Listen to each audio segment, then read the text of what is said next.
बिस्मिल्लाहिर्रहमानिर्रहीम अस्सलाम वालेकुम। मैं आपका दोस्त गुलाम मुर्तज़ा, तुसीं वेख रहे हो दोस्तों मुर्तज़ा टीवी। दोस्तों दो मज्जां माशाअल्लाह जी 8-8 महीने दियां गब्बनां, दुध भी 4-4 किलो हैगा दो थल्ले। किसी दोस्त नूं पसंद आवन लोकेशन आरफ वाला ज़िला पाकपतन, एवें सीधा ले चल, ज़िला पाकपतन तहसील आरफ वाला। Phone number 0344 69 80 676।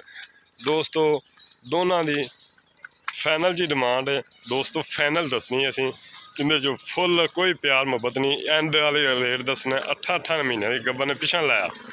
एक तीसरा सुबह सुई, एक दूजा सुबह सुई। माशाल्लाह चेक करो छोटियां, थान बड़ा प्यारा खूबसूरत, बिल्कुल जायज़। अज बिल्कुल रेट बिल्कुल दोस्तों की मनपसंद का रेट होएगा। अज प्यार मुहब्बत वाला फुल रेट। इनू करिए इधर छां, इधर नहीं इनू कर ल, बिल्कुल अज फाइनल रेट होएगा दोस्तों। फुल प्यार मुहब्बत वाला रेट है माशाल्लाह।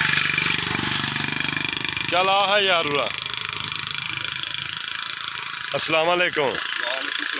फाइनल रेट करना किंदे चो 100 भी नहीं लैस होना। 5.5 लाख भाई, 5.5 लाख का फाइनल। इंदे चो कोई होना है कोई प्यार मुहब्बत कि नहीं? दस दे हुणे कर दे फाइनल यार रिवाज बनया भट्टी साहब। हाँ। टाइम ते आ गए फिर वो जो पैसे अगला दिंदा कोई 1000 तो वैसे छड्ड दईदा। आप रुपया नहीं छड़ना, वो गल कर दे। 1 रुपया नहीं छड़ना, फाइनल रेट देना इन्होंने। 5,40,000 फाइनल होगा। 5 लाख ਇਹਦੇ ਤੋਂ 1 ਰੁਪਿਆ ਘੱਟ नहीं ਲਵਾਂਗੇ ਭਾਈਆਂ ਨੇ। बस बिल्कुल दोस्तों किसी ने पसंद आ 8 महीने में गबना इंशाल्लाह गारंटी ना पावा। 8 दुध भी कोई 4-4 किलो है। 4-4 लीटर ਦੁੱਧ ਦਾ ਦੋ। 8 महीने ਦੀਆਂ गबना ने 4-4 लीटर दुध दे। दोस्तों किसी वीर नूं पसंद आवे राबता कर लवे। माशाल्लाह मझ टाइम ते आई यार, एवें सिटी 3.5 की किनू मर्जी फड़ा रहे हैं। एक मिसाल है 3.5 की लाख रुपया 1 महीने बाद कौन देंदा? कोई भी नहीं देंदा। 3.5 की किनू मर्जी फड़ा रहे हैं दोस्तों। 8 महीने की गब्बन बिल्कुल फाइनल। थना दियां ग्रैंड साफ ने, कोई छट्टा फुआरा, कोई छट्टा फुआरा नहीं दोस्तों।